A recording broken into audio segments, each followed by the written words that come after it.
On the analyst desk to break down Tip's win. Thank you, Riv, and a much more one-sided battle this time around in favor of Team Impulse, now snagging that third spot going into our playoffs. Gravity coming out with the 4 slot. They already mentioned it. Big player here for Team Impulse, Rush. Coming up, huge for the team here. You could say that. Nidalee back in the hands of Rush, just once again showcasing why so many other teams have just banned it out. Why don't you ban it this game? I was really confused by the Shen ban because Gravity plays Shen as well as a support for Bunny Fufu and mildly a flex pick for Hauntzer, but they ban it away and they leave up the Nidalee, which is going to get first picked away, and then they play Rengar into it, which Rengar doesn't have a lot of early game pressure. He has to hit that 6 for the lane pressure, whereas Nidalee's just really good right off the bat. What bugged me the most is the play, not the picks for Gravity here, because, man, the early game from Gravity, they invaded on the Krugs. Okay, you can 4-man invade on Krugs, and you have the vision down too, so you can see them starting the Krugs, get everybody in place to jump over at the same time. What they had is Rengar jump over from the brush first, and then he had to just run away because nobody else was there. He couldn't try and gain an advantage.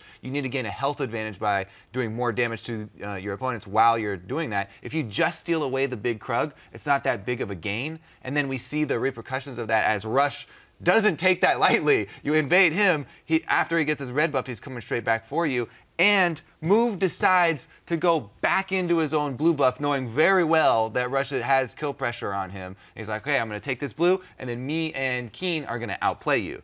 They fail to outplay as they draw the wrong cards. They miss an empower. He doesn't even go for an empowered Bola. Right, he goes for the Q as a or he doesn't even go for a heal either, right? Like, he maybe keep himself alive a little bit longer. And this kind of goes back to the point that we were discussing earlier in the days, Irene, about Gravity and how they're going to find their way back to winning strategies. You know, in that they have been so innovative at level 1 in the past. Well, okay, they made an attempt at it this time around, but it seemed a little half-hearted. Yeah. It seemed like it wasn't fully fleshed out because ultimately you succeeded in stealing a large Krug, delaying your own laners getting to lane, and then getting counter-invaded. Yeah, their level 1 fell apart. It was innovative, but it wasn't very good.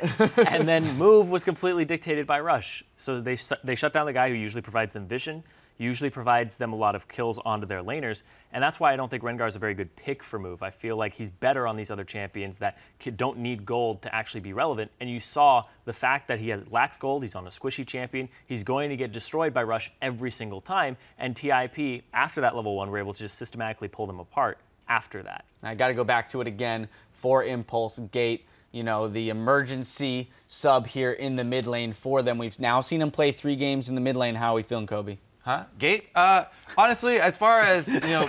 Well, I wanted to go more on this. Oh, okay, let's go back. We'll get to Gate. We only have so much time, though. So you go, and then we're moving on to Gate, okay? I'll use Gate in what we were going to talk about. So the Rengar versus Nidalee, if you don't have a disastrous early game like that, Rengar can actually 100% Nidalee later in the game, and it's just fine into it if you don't make those early, risky choices. And that's the real difference between these super confident junglers like Rush. He's never afraid. You invade him, he takes it in stride, he continues to jungle, will invade you right back, and he's going to get that advantage back. They also drafted Orianna. Yeah. I didn't mean to scare you, Kobe. I feel like I caught you. No, for Gate, and he had good performance once again. He was able to beat Keen in the mid lane, and Keen on the Twisted Fate, which is sort of a takeaway from Gate, you know, champion that he's known for. Fumbled some of the early cards, which led to, you know, adding to the jungle discrepancy there. So, Gate, to your original question, he's doing okay. Okay, we've come full circle. Yeah, I was going to say, I do feel that, you know, given the circumstances for Impulse, you know, losing your mid laner in the last week of the regular season and having to then fight for seeding in the playoffs, ending up in 3rd place is not a bad place to be. Well, it's a great place because they're going to be playing Team Dignitas, a team that they're okay against, and I feel like TIP is going to be in a great spot. I'm more worried about Gravity up against TSM because with Keen not having great performances and needing counter picks, and even then not showing up a lot, he's up against Bjergsen, he's up against TSM. They have all this time. I'm excited for playoffs and seeing how that ends up.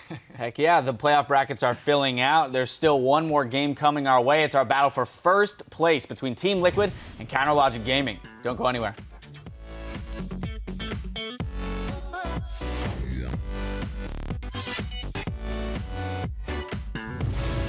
going in. That's going to be the Mega Gnar. He times it nicely. Oh, no. Gets the kill, but the Twisted Advance was there. He hops out. Oh, the Siege Minion. What an amazing game. Keaton now to start fighting this one out. The gold card when he needs it. Oh, but the clock tower. Coming. 우리 ulti. I'm on TF right now. 야, TN. I'm coming. Come to. I got it. 슬로우. I can speed. Actually, finish. Okay. Gate keeping himself very safe on the backside there, face of the mountain to keep him even safer with a shield. Impulse in the third place game is going to take victory over Gravity.